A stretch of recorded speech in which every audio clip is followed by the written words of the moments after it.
Good evening, my fellow Americans. It's been 343 days since the virus that has ravaged our nation tragically claimed its first life. On February the 6th in 2020, Patricia Dowd took her last breath at home under the California sun in Santa Clara. She was 57 years old, a beloved wife, mother, daughter, sister. She never knew she had the virus at the time when most folks never heard about the virus. But just like that, she was gone. And almost exactly 1 year later, nearly 400,000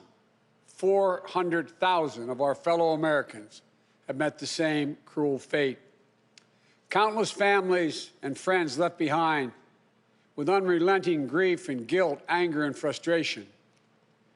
And the emptiness felt by the loss of life is compounded by the loss of our way of life. During this pandemic, millions of Americans, through no fault of their own, have lost the dignity and respect that comes with a job and a paycheck. Millions of Americans never thought they'd be out of work. Many of them never even envisioned the idea, are facing eviction, waiting for hours in their cars to feed their families as they drive up to a food bank. Millions have kept their jobs but have seen their hours and paychecks reduced, barely hanging on as well.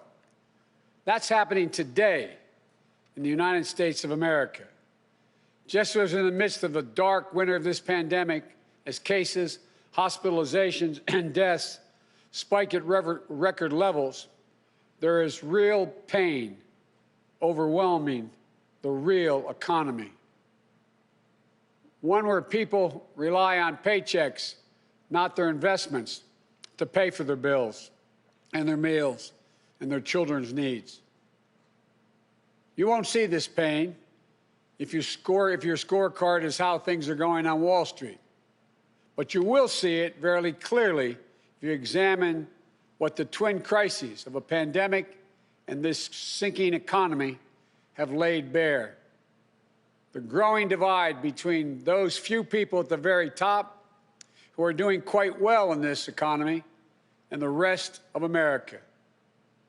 Just since this pandemic began, the wealth of the top 1% of the nation has grown roughly $1.5 trillion since the end of last year, 4 times the amount for the entire bottom 50% of American wage earners. Some 18 million Americans are still relying on unemployment insurance. Some 400,000 small businesses have permanently closed their doors. And it's not hard to see that we're in the middle of the once-in-several-generations economic crisis with a once-in-several-generations public health crisis. The crisis of deep human suffering is in plain sight, and there's no time to waste. We have to act, and we have to act now. This is what economists are telling us. More importantly, it's what the values we hold dear in our hearts as Americans are telling us. A growing chorus of top economists agree that the moment of crisis, in this moment of crisis, with interest rates at historic lows, we cannot afford inaction. It's not just that smart fiscal investments, including deficit spending, are more urgent than ever. It's that the return on these investments in jobs, racial equity, will prevent long-term economic damage, and the benefits will far surpass the cost. A growing number of top economists has shown even our debt situation will be more stable, not less stable, if we seize this moment with vision and purpose. And so tonight, I'd like to talk to you about our way forward, a 2-step plan of rescue and recovery, a 2-step plan to build a bridge to the other side of the crisis we face to a better, stronger, more secure America. Tonight, I'll lay out my first step, the American Rescue Plan that will tackle the pandemic and get direct financial assistance and relief to Americans who need it the most. Next month, in my first appearance before a joint session of Congress, I will lay out my Build Back Better recovery plan. It'll make historic investments in infrastructure, that Build Back Better plan. Infrastructure, manufacturing, innovation, research and development, and clean energy. Investments in a caregiving economy and skills and training needed by our workers to be able to compete and win in the global economy of the coming years. Moody's, an independent Wall Street firm, said my approach will create more than 18 million good-paying jobs.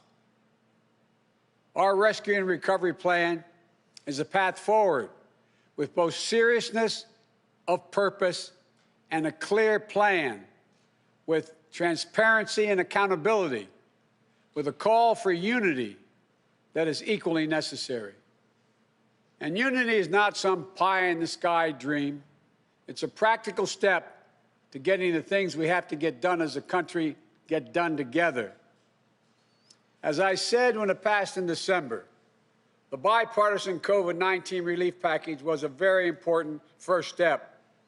And I'm grateful for the Democrats, Republicans, and independent members of Congress who came together to get it done. But I said at the time, it's just a down payment. We need more action, more bipartisanship, and we need to move quickly. We need to move fast. Our rescue plan starts aggressively in order to speed up our national COVID-19 response. The vaccines offer so much hope, and we're grateful to the scientists and researchers and everyone who participated in the clinical trials. We're also grateful for the rigorous review and testing that has led to millions of people around the world already being vaccinated safely. But the vaccine rollout in the United States has been a dismal failure thus far. Tomorrow, I will lay out our vaccination plan to correct course and meet our goal of 100 million shots at the end of my first 100 days as president. This will be one of the most challenging operational efforts we have ever undertaken as a nation. We'll have to move heaven and earth to get more people vaccinated, to create more places for them to get vaccinated, to mobilize more medical teams to get shots in people's arms, to increase vaccine supply, and to get it out the door as fast as possible. We'll also do everything we can to keep our educators and students safe, to safely reopen a majority of our K-8 schools by the end of the first 100 days. We can do this if we give the school districts, the schools themselves, the communities, the states, the clear guidance they need, as well as the resources they need that they can't afford right now because of the economic dilemma they're in. That means more testing and transportation, additional cleaning and sanitizing services in those schools, protective equipment and ventilation systems in those schools. We need to make sure that workers who have COVID-19 symptoms are quarantined, and those who need to take care of their family members with COVID-19 symptoms should be able to stay home from work and still get paid. This will reduce the spread of the virus and make sure workers get the support they need to maintain their families.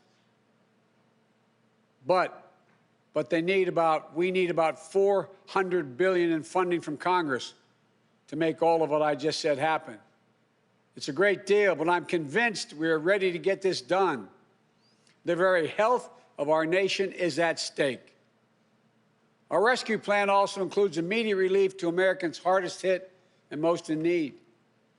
We will finish the job of getting a total of $2,000 in cash relief to people who need it the most.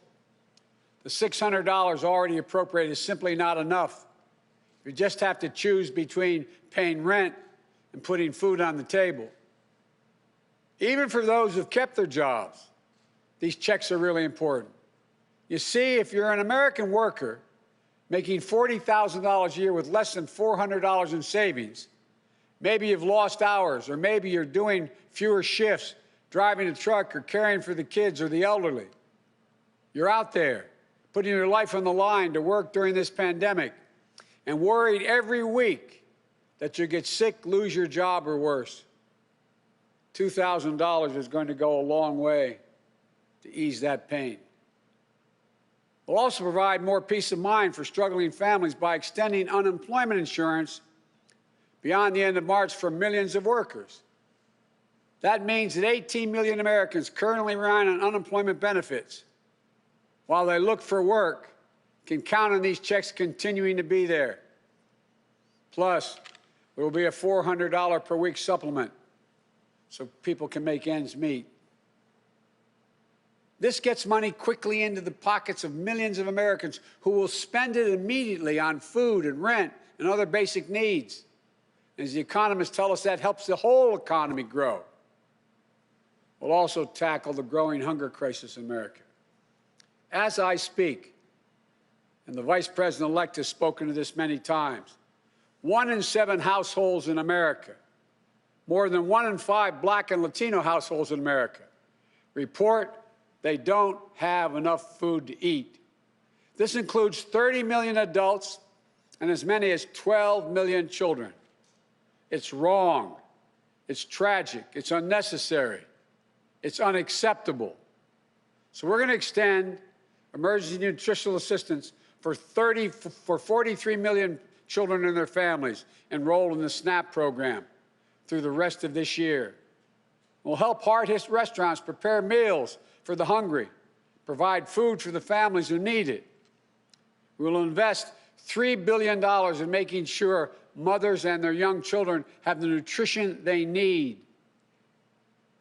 This will not only meet our moral obligation we have to one another, but will also spur our economic growth, get restaurants and workers back on the job.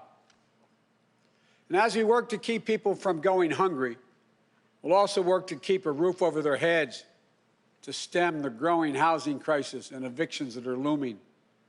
Approximately 14 million Americans have fallen behind on rent, many at risk of eviction. If we don't act now, there'll be a wave of evictions and foreclosures in the coming months as the pandemic rages on. This would overwhelm emergency shelters, increase COVID-19 infections as people have nowhere to go and can't socially distance. Next week, we'll take action to extend nationwide restrictions on evictions and foreclosures. This will provide more than 25 million Americans greater stability instead of living on the edge every single month. And I'm asking Congress to do its part by funding rental assistance for 14 million hard-hit families and tenants. It will also be a bridge to economic recovery for countless mom-and-pop landlords. These crises are straining the budgets of states and cities and tribal communities that are forced to consider layoff and service restrictions of the most needed workers. It means that people putting their lives at risk are the very people now at risk of losing their jobs. Police officers, firefighters, all first responders, nurses, educators. You know, over the last year alone, over 600,000 educators have lost their jobs in our cities and towns. Our rescue plan will provide emergency funding to keep these essential workers on the job and maintain essential services. It will ensure that vaccines are administered and schools can reopen. Vice President-elect Harris and I have been speaking with county officials, mayors, governors of both parties on a regular basis. We're ready to work with them, help them get the relief they need. Our rescue plan will also help small businesses that are the engines of our economic growth, our economy as a whole, the glue that holds communities together as well. But they're hurting badly. And you realize they account for nearly half of the entire total U.S. workforce. Our rescue plan will provide flexible grants to help those hardest hit small businesses survive the pandemic, and the low-cost capital that will help entrepreneurs of all backgrounds create and maintain jobs, plus provide the essential goods and services that communities depend upon. Last week, I laid out how we'll make sure that our emergency small business relief is distributed swiftly and equitably, unlike the first time around. We're going to focus on small businesses on Main Street. We'll focus on minority-owned small businesses, women-owned small businesses, and finally having equal access to the resources they need to reopen and to rebuild. And we will be responsible with taxpayers' dollars, ensuring accountability that reduces waste and fraud and abuse like we did in the Recovery Act that I administered in our administration. Direct cash payments, extended unemployment insurance, rent relief, food assistance, keeping essential frontline workers on the job, aid to small businesses. These are the key elements to the American Rescue Plan that would lift 12 million Americans out of poverty and cut child poverty in half. That's 5 million children lifted out of poverty if we move. Our plan will reduce poverty in the Black community by 1/3, reduce poverty in the Hispanic community by almost 40%. And includes much more, like an increase in the minimum wage to at least $15 an hour. People tell me that's going to be hard to pass. Florida just passed it. As divided as that state is, they just passed it. The rest of the country is ready to move as well. It should be a national minimum wage of $15 an hour. No one working 40 hours a week should live below the poverty line. And that's what it means. If you work for less than $15 an hour and work 40 hours a week, you're living in poverty. It includes access to affordable child care that will enable parents, particularly women, to get back to work. I look forward to working with members of Congress of both parties to move quickly to get the American Rescue Plan to the American people. And then we can move with equal urgency and bipartisanship to my Build Back Better recovery plan that I will call for next month to generate even more economic growth. American manufacturing was the arsenal of democracy in World War II. It will be so again. Imagine a future made in America, all made in America, and all by Americans. We'll use taxpayers' dollars to rebuild America. We'll buy American products, supporting millions of American manufacturing jobs, enhancing our competitive strength in an increasingly competitive world.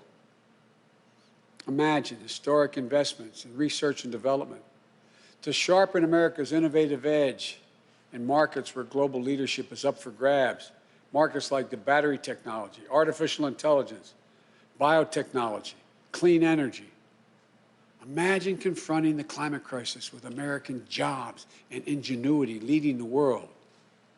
It's time to stop talking about infrastructure and to finally start building an infrastructure so we can be more competitive.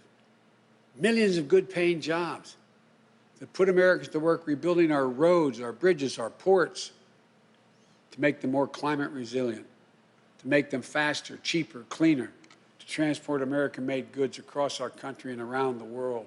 That's how we compete. And imagine millions of jobs in a caregiving economy to ease the financial burden of caring for young children and aged loved ones. Let's make sure our caregivers, mostly women, women of color, immigrants, have the same pay and dignity that they deserve. So we can do these bold, practical things now. You know, I know what I just described does not come cheaply, but failure to do so will cost us dearly. The consensus among leading economists is we simply cannot afford not to do what I'm proposing. Independent, respected institutions from around the world, from the Federal Reserve to the International Monetary Fund, have underscored the urgency. Even Wall Street firms have reinforced the logic. If we invest now boldly, smartly, and with unwavering focus on American workers and families, we will strengthen our economy, reduce inequity, and put our nation's long-term finances on the most sustainable course. And where we're making permanent investments, recurring investments, as I said in the campaign trail, we will pay for them by making sure that everyone pays their fair share, not punishing anybody. We can do it without punishing a single person by closing tax loopholes for companies that ship jobs overseas, or to allow American companies, 90 of them, the top Fortune 500, to pay zero in federal income taxes, asking everyone to pay their fair share at the top so we can make permanent investments to rescue and rebuild America. It's the right thing for our economy. It's the fair thing. It's the decent thing to do. We not only have an economic imperative to act now, I believe we have a moral obligation. In this pandemic, in America, we cannot let people go hungry. We cannot let people get evicted. We cannot watch nurses, educators, and others lose their jobs. We so badly need them. We must act now and act decisively. My fellow Americans, the decisions we make in the next few weeks and months are going to determine whether we thrive in a way that benefits all Americans, or whether we stay stuck in a place where those at the top do great, while economic growth for most everyone else is just a spectator sport, and where American prospects dim, not brighten. These investments will determine whether we reassert American leadership and outcompete our competitors in a global economy. We're better equipped to do this than any nation in the world. Or whether we watch them catch up and pass us by. Together, I know which path we'll choose. And that includes all Americans, so we can own the 21st century. But even with all of these bold steps, it's going to take time to get where we need to be. There will be stumbles, but I will always be honest with you about both the progress we're making and what setbacks we meet. And there will, and here's the deal, the more people we vaccinate, the faster we do it, the sooner we can save lives and put this pandemic behind us and get back to our lives and our loved ones. And the sooner we can rescue and rebuild the American economy, the biggest and most profitable engine in the world. I know it's been nearly a year that tested us beyond measure. For all of you who have lost someone, my heart goes out to you. I know that feeling looking at that empty chair across the table.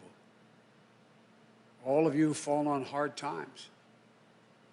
I know you can never get back what you lost, but as your president, I know that every day matters and every person matters. From the very first to the nearly 400,000 lost American souls and counting, to the millions of you just looking for a fighting chance in this economy, I promise you, we will not forget you. We understand what you're going through. We will never, ever give up. And we will come back. We'll come back together. Well, we didn't get into all this overnight. We won't get out of it overnight. And we can't do it as a separated and divided nation. The only way we can do it is to come together as fellow Americans, as neighbors, as the United States of America. And when we do, there's nothing beyond our capacity. I've said this many times. When America acts as one, there's never been a single thing we've been unable to do, no matter how consequential the issue has been. Out of all the peril of this moment, I want you to know, I give him a word, I see the promise as well. We've seen clearly what we face now. And I remain so optimistic about America. As optimistic as I've ever been. We have everything we need, but the will must be demonstrated. So come Wednesday, we begin a new chapter.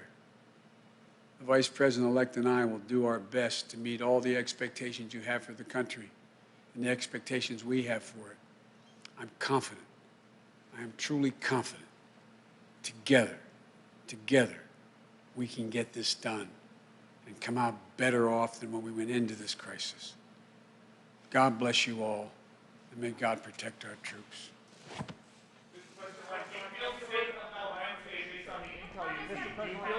Have you heard from the